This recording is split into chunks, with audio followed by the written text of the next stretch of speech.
Yes बेटा। Next question देखते हैं। हाउ मैनी वर्ड्स विद और without meaning each of 3 vowels and 2 consonants can be form from the letters of the word involute. That is a very important question. इसको मैं mark कर देता हूँ star के साथ। तो बहुत ही अच्छा क्वेश्चन है। That is a combination, it is a combination of the concept combination and arrangements. दोनों का यूज़ होगा, कॉम्बिनेशन का भी और अरेंजमेंट्स का भी। देखिए किस तरह से। गिवन वर्ड है involute, INVOLUTE। Total number of letters कितने? 8। नंबर ऑफ वोवल्स कितने? 4। कौन कौन से? IOUE। नंबर ऑफ कॉन्सोनेंट्स कितने? 4, NVLT। अब आपको करना क्या है? सब इसमें एक प्रॉब्लम ये है कि इसमें हमने 3 वोवल्स का यूज़ करना है, लेकिन वोवल तो हमें गिवन 4 है।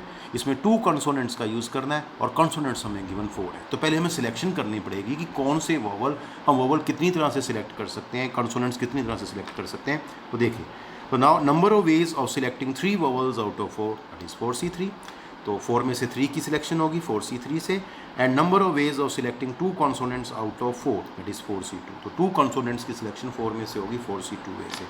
Therefore number of combinations of 3 vowels and 2 consonants. तो पहले हम देखेंगे टोटल नंबर ऑफ कॉम्बिनेशंस कितनी होंगी, कितनी तरह से ये कॉन्सोनेंट्स और वोवल सिलेक्ट होंगे। तो that is 4C3 into 4C2। Fundamental multiplication principle से इसको मल्टीप्लाई कर दें तो इसकी वैल्यू 4 आ जाएगी सॉल्व करके, इसकी 6, कुल मिला के 24 टोटल नंबर ऑफ कॉम्बिनेशन या सिलेक्शन बनेगी।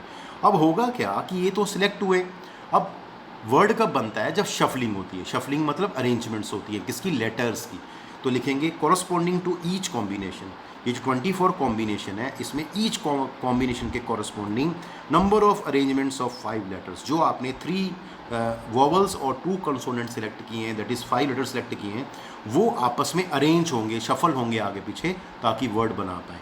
तो वो कितनी तरह से होंगे? Number, that is number of arrangements of 5 letters. तो ये कितना आएगा? 5 फैक्टोरियल वे से। अब वर्ड तब बनेगा जब ये दोनों काम हो जाएंगे। फर्स्ट काम भी करना होगा, दूसरा काम भी करना होगा। फर्स्ट वर्क भी कंप्लीट करना है, सेकंड वर्क भी करना है। तो hence the required number of different words form. तो क्या करना होगा? सिलेक्शंस को मल्टीप्लाई करेंगे अरेंजमेंट्स वाली वैल्यू से। तो 24 इंटू फैक्टोरियल 5, ये होता है 120, ये 24, तो आंसर आ जाएगा 2880। That is a very good question. इसमें आप एक बार फिर से देख लीजिए। सबसे पहले आप सिलेक्शंस करेंगे, टोटल सिलेक्शंस 24 होंगी, फिर लेटर्स की अरेंजमेंट करेंगे, फिर दोनों को मल्टीप्लाई करेंगे, क्योंकि हमें दोनों वर्क कंप्लीट करने हैं, तभी हमारा वर्ड बन पाएगा। तो आपका आंसर आ जाएगा 2880। That is a very good question. Next question देखते हैं। A student has to answer 10 question selecting at least 4 from each part A, each of part A and part B. तो उसको 4, कम से कम 4 सिलेक्ट करने हैं from part A and part B. If there are 6 questions in part A and 7 in part B, in how many ways can the student choose 10 questions और select 10 questions. तो देखिए, अब question आपको क्लियर होना चाहिए कि हमारे पास मैथमेटिक्स के क्वेश्चन हैं 10, ठीक है। जो स्टूडेंट है उसको 10 क्वेश्चंस का आंसर करना है, और 2 पार्ट हैं, ए पार्ट और बी पार्ट। और ए पार्ट में 6 क्वेश्चन है और बी पार्ट में 7 क्वेश्चंस हैं। और जो स्टूडेंट है उसको कम से कम 4 क्वेश्चंस हैं वो ईच पार्ट में से लेने होंगे, ठीक है। और ठीक है, तो किस तरह से वो इसको चूज़ कर सकता है टोटल 10 क्वेश्चंस को। तो ये आपको ध्यान रखना है, उसको 10 क्वेश्चन की सिलेक्शन करनी है, लेकिन कंडीशन है एटलीस्ट 4 फ्रॉम ईच पार्ट। तो देखिए, if a student select 10 questions at least 4 from each part, then this can be done as follows. तो कैसे होगा? 4 from part A and 6 from part B. दूसरा होगा 5 from part A and 5 from part B. और third होगा 6 from part A and 4 from part B. देखो, 4 से कम नहीं कर सकते, इसलिए इसके 3 ही केस बनेंगे ये, और बीच में और लगेगा, क्योंकि ये आपका ऑप्शन और में चलेगा, आइदर दिस और दिस और दिस। अब इसका आंसर क्या आएगा? बहुत ही केयरफुली देखना आपको। ए पार्ट में 6 क्वेश्चन थे, तो 4 की सिलेक्शन कैसे होगी? 6C4 से। और बी पार्ट में 7 क्वेश्चन थे, 6 की सिलेक्शन कैसे होगी? 7C6 से। तो आंसर बनेगा 6। टोटल नंबर ऑफ सिलेक्शंस होगी 6C4 into 7C6। Second part में 5 फ्रॉम पार्ट ए, तो 6C5 हो गया, और 5 फ्रॉम पार्ट बी, तो 7C5 हो गया। और थर्ड जो केस बनता है उसमें 6 फ्रॉम पार्ट ए, तो ये आएगा 6C6 इंटू 7C4। तो आप देखेंगे hence required number of ways. तो रिक्वायर्ड नंबर ऑफ वेज क्या होंगे? इन सबको ऐड कर दिया जाएगा, क्योंकि बीच में और वर्ड था, ठीक है, तो देखिए क्या करना होगा, इन वैल्यूज़ को यहाँ ऐड करेंगे, फिर इनको सॉल्व करेंगे। तो 6 factorial, 2 factorial, 4 factorial, 7 factorial, 1 factorial, 6 factorial, 6 factorial, 1 factorial, 4 factorial, 7 factorial, 2 factorial, 5 factorial. और ये 66 क्या होता है 1, तो 7 फैक्टोरियल, 3 फैक्टोरियल, 4 फैक्टोरियल। अब इसको कैलकुलेट करना है, ये आपको सिखा दिया गया है कि किस तरह से आप 6 को 4 पे ब्रेक करेंगे, सॉल्व करेंगे, 7 को 6 पे ब्रेक करेंगे, 6 फैक्टोरियल को 5 फैक्टोरियल पे ब्रेक करेंगे, 7 फैक्टोरियल को 5 फैक्टोरियल तक ब्रेक करेंगे और 7 फैक्टोरियल को 4 फैक्टोरियल तक ब्रेक करेंगे और फिर इसको सॉल्व करेंगे। तो देखिए फर्स्ट पार्ट का आंसर आएगा 105, सेकंड का 126 और थर्ड पार्ट का 35। ये कैलकुलेशन है जो आपको करनी होगी और आंसर आपको जो मिलेगा वो मिलेगा 266 and this is the answer. This is the most important question. ये क्वेश्चन बहुत अच्छा था, ये क्वेश्चन भी अच्छा है। नेक्स्ट देखिए question, it is required to seat 5 men and 4 women in a row so that the women occupy the even places. How many such arrangements are possible? तो किस तरह से arrangements possible है, ठीक है, लेकिन उस पर हम देखिए किस तरह से करेंगे। नंबर ऑफ मैन हमारे पास 5 है, नंबर ऑफ वुमेन हमारे पास 4 है, ठीक है। अब ये क्वेश्चन अरेंजमेंट का, नॉट कॉम्बिनेशन का, ध्यान से करेंगे। टोटल नंबर ऑफ पर्सन्स कितने होंगे, 5 + 4 9।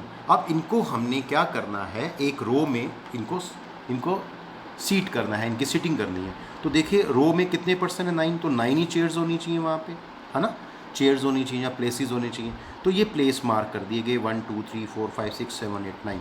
अब वो कहता है, अब इसमें हमने बता दिया इवन प्लेसेस कौन से हैं। देखो इवन 2 है, 4 है, 6 है, 8 है, और इस पर किसको बैठना है, वुमेन को बैठना है। तो आप लिखेंगे there are total 4 even places, second, 4, 6 and 8।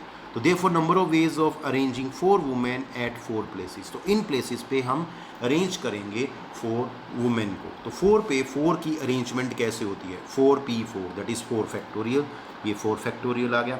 अब जो हमारे पास मैन हैं उनको कहाँ प्लेस करना होगा, ऑड प्लेसेस पे। And number of ways of arranging 5 man eight remaining 5 places that is odd places.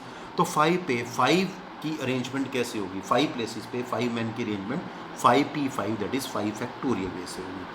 तो therefore by fundamental multiplication principle required number of arrangements क्या हो जाएंगी, दोनों को मल्टीप्लाई कर देंगे, 4 फैक्टोरियल इंटू 5 फैक्टोरियल, ये 24 आ गया, ये 120 आ गया, आंसर आएगा 2880। ध्यान रहे यहाँ आप ऐड कर सकते हैं एक value that is 4p4 that is 4 factorial, और यहाँ ऐड कर सकते हैं 5p5। क्यों, 5 प्लेसेस पे 5 मैन का अरेंजमेंट, तो परमुटेशन लगेगा 5p5 दैट इज़ 5 फैक्टोरियल। फिर आप इसको आगे मल्टीप्लाई कर लीजिए, आपका आंसर हो जाएगा। That is also a very good question. Yes students, now the another question is that is the most important question. Find the number of words with or without meaning which can be made using all the letters of the word again, AGAIN। तो पहला काम हम यहाँ से कर लेते हैं, यहीं से देख के बाकी क्वेश्चन हम बाद में रीड करते हैं, ठीक है। तो देखिए गिवन वर्ड था again, total number of letters कितने इसमें 5 हैं, बट इसके अंदर इन विच 2 A's, तो A इसमें रिपीट कर रहा है 2 times and rest all are different, और बाकी सब डिफरेंट है। अब ऑर्डर ऑफ लेटर्स, तो देखिए जब हम कोई डिक्शनरी बनाते हैं, देखिए मैं इसमें बता लेता हूँ, आगे क्वेश्चन को पूरा कर लेते हैं। If these words are written in the form of a dictionary what will be the 51st word. ये कोई भी वर्ड पूछ सकता है, 51st, 50, 49 या अप टू 60 तक, ठीक है। तो देखिए जब हम कोई डिक्शनरी बनाते हैं तो उसमें अल्फ़ाबेटिकल ऑर्डर होता है। तो ऑर्डर ऑफ लेटर्स क्या आ गया, that is alphabetical order, that is A, फिर ए, देखिए ए, फिर जी, फिर आई, फिर L. This is the alphabetical order of the letters. अब total number of words formed using all 5 letters, उसने फर्स्ट क्वेश्चन किया था कि अगर सभी लेटर्स का यूज़ कर दिया जाए तो कितने वर्ड फॉर्म होंगे जिसकी डिक्शनरी बनेगी। तो आप कहेंगे total number of words formed using all 5 letters, तो 5 फैक्टोरियल, लेकिन इसमें ए रिपीट कर रहा है 2 टाइम्स, इसलिए डिवाइड करेंगे 2 फैक्टोरियल से। बेटा इसको सॉल्व कर लेंगे, 5 को ब्रेक कर देंगे 5 फैक्टोरियल को 2 फैक्टोरियल पे, ये कैंसिल हो जाएगा, 60 आपका आंसर हो जाएगा। अब शुरू करते हैं आगे काम, 51st वर्ड तक जाने के लिए क्या काम करना है। तो देखिए सबसे पहले डिक्शनरी में जो पहला वर्ड आएगा वो ए से स्टार्ट होगा, है ना। तो to get the number of words, अब हमें बताने हैं ऐसे कितने वर्ड हैं जो ए लेटर से स्टार्ट होते हैं। To get the number of words starting with letter A, we fix letter A at the extreme left position. देखिए ये पोजीशन है 1 2 3 4 5 प्लेसेस हैं और ए को हमने एक्सट्रीम लेफ्ट पोजीशन पे डाल दिया। तो now number of arrangements of remaining 4 letters, तो अब यहाँ पे 4 प्लेसेस हैं, 4 लेटर अरेंज होंगे, तो ये होंगे कौन से लेटर्स अरेंज होंगे, ए जी आई एन, कुछ भी रेपिटेशन नहीं है तो 4 फैक्टोरियल हो गया, दैट इज़ 24। इसका मतलब ऐसे वर्ड जो ए लेटर से स्टार्ट होंगे वो होंगे 24। चलिए आगे चलते हैं। ए के बाद बारी किसकी आएगी डिक्शनरी में, जी लेटर की। तो सिमिलरली इसी प्रोसेस से चलेंगे तो क्या आएगा, to get number of word starting with G, तो हम जी को प्लेस कर देंगे यहाँ पे, ये 4 आपके पास प्लेसेस हो गए। Number of arrangements of remaining 4 letters, A I N. अब ध्यान दीजिए यहाँ पे 4 लेटर्स हैं बट उसमें ए 2 बार है, रिपीट कर रहा है, तो क्या करेंगे 4 फैक्टोरियल आएगा, नीचे 2 फैक्टोरियल से डिवाइड करेंगे, सॉल्व करके ये 12 आ जाएगा। इसका मतलब ऐसे वर्ड जो जी लेटर से स्टार्ट वो 12 होंगे। इसी तरह से फिर हम आई की बात करेंगे, नेक्स्ट लेटर है आई, तो to get number of word starting with I, तो हम इस तरह से लिख देंगे इसको, आई यहाँ प्लेस कर दिया, 4 प्लेसेस आगे आपके पास फिल करने के लिए। Number of arrangements of remaining 4 letters, कौन से, ए जी एन। अब इसमें फिर 4 फैक्टोरियल आएगा और क्योंकि ए 2 टाइम्स है इसलिए 2 फैक्टोरियल से डिवाइड करेंगे तो आंसर आपका 12 हो जाएगा। अगर हम यहाँ तक काउंट करें तो देखते हैं total number of words so far obtain, तो अब तक कितने वर्ड्स हमें मिल चुके हैं, दैट इज़ 24 + 12 + 12 दैट इज़ 48। तो 48 वर्ड्स कंप्लीट हो चुके हैं। अब हम जंप नहीं कर सकते, देखिए यहाँ 24 का जंप था वर्ड्स का, फिर 12 का, फिर 12 का, और हमारा जो नेक्स्ट जंप होगा वो सीधा हमें 60 पे ले जाएगा, इसलिए अब हम धीरे धीरे चलेंगे, 1 बाय 1 चलेंगे। तो चलिए 48 वर्ड हो चुके, अब बारी आएगी 49th वर्ड की। तो 49th वर्ड क्या बनेगा, देखिए 49th वर्ड जब बनेगा तो सीरीज़ हमारी आई की ख़त्म हो चुकी है। देखिए आई के बाद किसकी बारी आनी है, एन की। इसका मतलब अगला वर्ड जो है वो हमारा किससे स्टार्ट होने वाला है, वो स्टार्ट होने वाला है एन से। तो एन के बाद क्या लिखेंगे, आपके पास कौन कौन सा लेटर है एन के बाद, एन की सीरीज़ आ गई। अब एन की सीरीज़ में क्या, अब स्टार्टिंग से देखेंगे, क्या हमारे पास ए है, बिल्कुल है, क्या और ए है, बिल्कुल है। अब और ए है, नहीं है, तो ए के बाद क्या है, जी, क्या और जी है, नहीं है, तो जी के बाद क्या है, आई, तो ये नागी हो गया। तो आपका 49th वर्ड नागी बनेगा। अब जब 50th वर्ड की बारी आएगी तो इसी में आपको देखना है, ध्यान से देखिए, एन की सीरीज़ चल रही थी, फिर उसके अंदर डबल ए की सब सीरीज़ थी, तो जी अब ये चेंज होगा क्योंकि डबल ए के बाद हम जी को देखेंगे, तो जी के बाद कौन सा लेटर है, आई, तो यहाँ आई आ जाएगा और ये जी इधर आ जाएगा, तो 50th वर्ड ये हो जाएगा। जब 51st वर्ड आएगा तो क्या होगा, अब यहाँ पे आई के बाद देखो बेटा, आई के बाद एन है, एन तो पहले ही आ चुका है तो और कुछ नहीं आ सकता, तो ये वाली सीरीज़ कंप्लीट हो चुकी है, कौन सी, डबल ए वाली। अब इसमें से कौन चेंज होगा, ये वाला ए, तो इस ए के बाद क्या दिया हुआ है, जी, तो यहाँ जी आ जाएगा। अब जी के बाद क्योंकि स्टार्टिंग हुई है ए जी की, तो एन की सीरीज़ में ए जी की सब सीरीज़ है और उसके अंदर क्या होगा, अब हम देखेंगे क्या हमारे पास और ए है, यस ए है, ए यहाँ आएगा तो आई अपने आप ही यहाँ आ जाएगा, तो आपका ना जाई, दैट इज़ 51st वर्ड ये बनेगा। इसका कोई मीनिंग है चाहे नहीं मीनिंग है, इससे हमें कोई मतलब नहीं है। इस तरह से हम और वर्ड की भी फॉर्मेशन कर सकते हैं।